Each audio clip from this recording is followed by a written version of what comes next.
Pandemiyanın qaynar vaxtında kabab bişirib çatdırılma ilə satanda ağıllarına da gəlməzdi ki, bir brendin uğur hekayəsini yazırlar.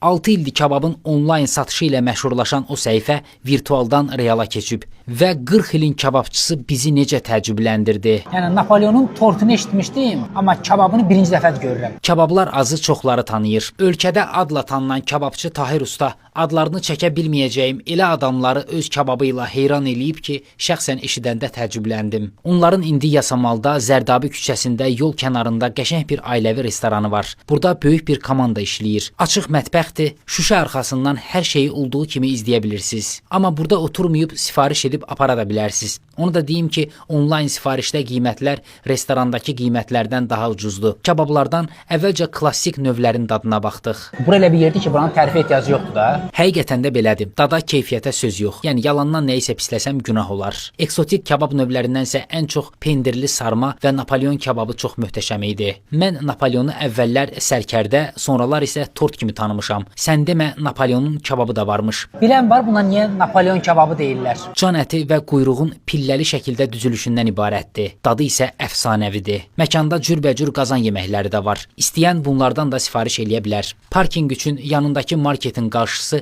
tam uyğundur. Keyfiyyətə önəm verənlər buranı yadda saxlayıb bir dəfə yoxlaya bilər. Dostlar, kanalıma abunə olmağı və bol-bol şərhlər yazmağı unutmayın. İzlədiyinizə görə təşəkkürlər.